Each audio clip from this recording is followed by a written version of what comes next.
ओम श्री गणेशाय नमः। श्री जानकी वल्लभो विजयते श्री रामचरितमानस किष्किंधा कांड चतुर्थ सोपान दोहा नंबर 11 से लेकर 12 तक हिंदी अर्थ है। जय श्री राम।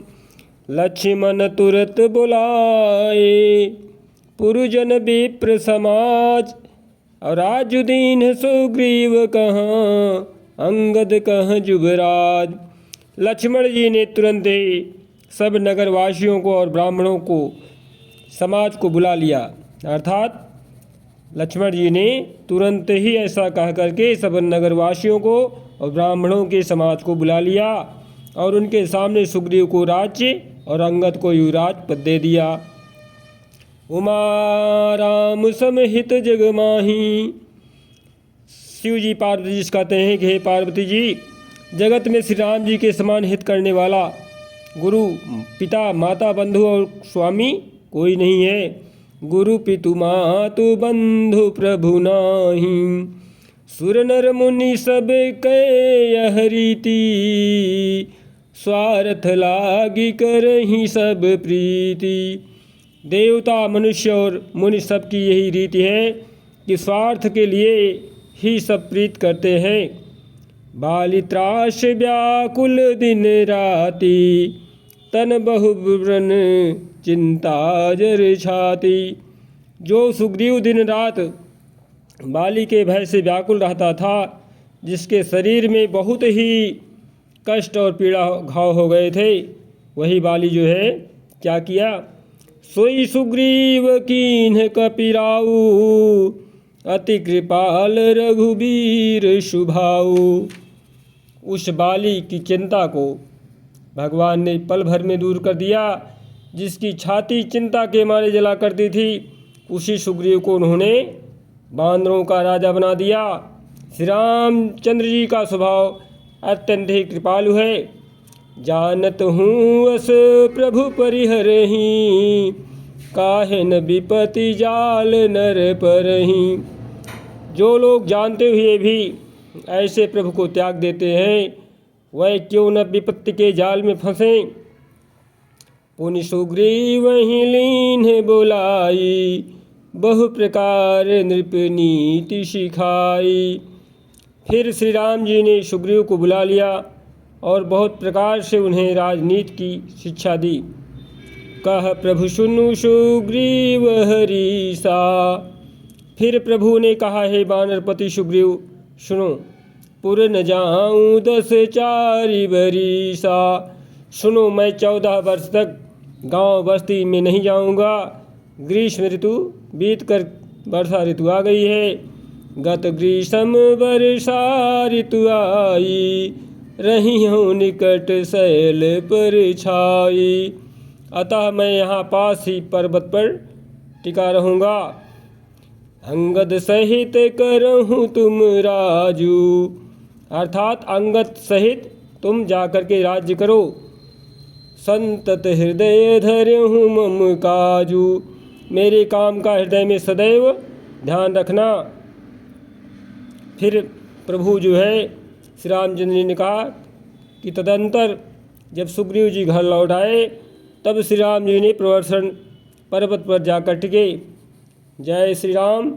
प्रथम ही देवन गिरि गुहा, राख्यो रुचिर बनाए। देवताओं ने पहले से ही उस पर्वत की एक गुफा को सुंदर बना सजा रखा था। उन्होंने सोच रखा था कि कृपा की खान प्रभु श्री राम जी निश्चय ही रूप से यहाँ आएंगे। राम कृपा निधि कछु दिन, वास करेंगे आई। कृपा की खान मर्यादा पुरुषोत्तम भगवान प्रभु श्री रामचंद्र जी अयोध्या नरेश महाराज दशरथ के पुत्र निश्चित रूप से यहाँ आकर के कुछ दिन निवास करेंगे। सुंदर वन कुसुमित यति शोभा। सुंदर वन फूला हुआ अत्यंत सुशोभित है। गुंजत मधुप निकर मधुलोभा। मधु के लोभ से भंवरों के समूह गुंजार कर रहे हैं। कंदमूल फल पत्र सुहाए, भय बहुत जब ते प्रभु आए। जब से प्रभु आए तब से वन में सुंदर कंदमूल, फल और पत्तों की बहुतायत हो गई। देखी मनोहर शैल अनुपा, मनोहर और अनुपम पर्वत को देखकर देवताओं के सम्राट श्री राम जी छोटे भाई सहित वहाँ रह गए। रहे तहाँ अर्थात रहे तहाँ अनुज सहित सुरभूपा अपने भाई के साथ वहाँ रहने लगे। मधुकर खग मृग तनुधरि देवा, करहि सिद्धि मुनि प्रभु के सेवा। देवता, सिद्ध और मुनि भंवरों, पक्षियों और पशुओं के शरीर धारण करके प्रभु की सेवा करने लगे। मंगल रूप भयो बन तब ते, कीन्ह निवास रमापति जब ते। जब से रमापति श्री राम जी ने वहाँ निवास किया तब से वन मंगल स्वरूप हो गया। फटक शिलायति शुभ्र सुहाई, सुख आसीन तहाँ दो भाई। सुंदर स्फटिक मणि की एक अत्यंत उज्ज्वल शिला है, उस पर दोनों भाई सुखपूर्वक विराजमान हैं। तो कहते अनुज सन कथायने का, और भगति बिरति नृपि नीति विवेका। श्री राम जी छोटे भाई लक्ष्मण जी से भक्ति, वैराग्य, राजनीति और ज्ञान की अनेकों कथाएं कहते हैं। वर्षा काल मेघ नभ छाए, और गरजत लागत परम सुहाए।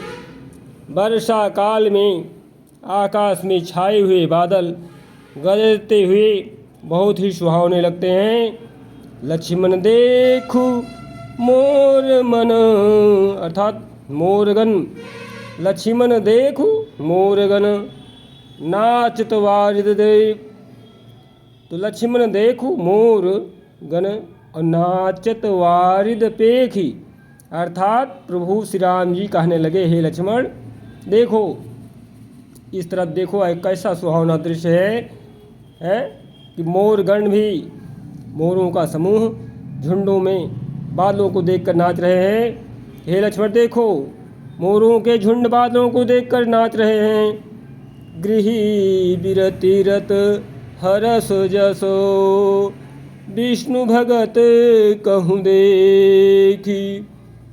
जैसे वैराग्य में अनुरक्त गृही अर्थात गृहस्थी में रहने वाला मनुष्य अनुरक्त किसी विष्णु भक्त को देखकर हर्षित होते हैं।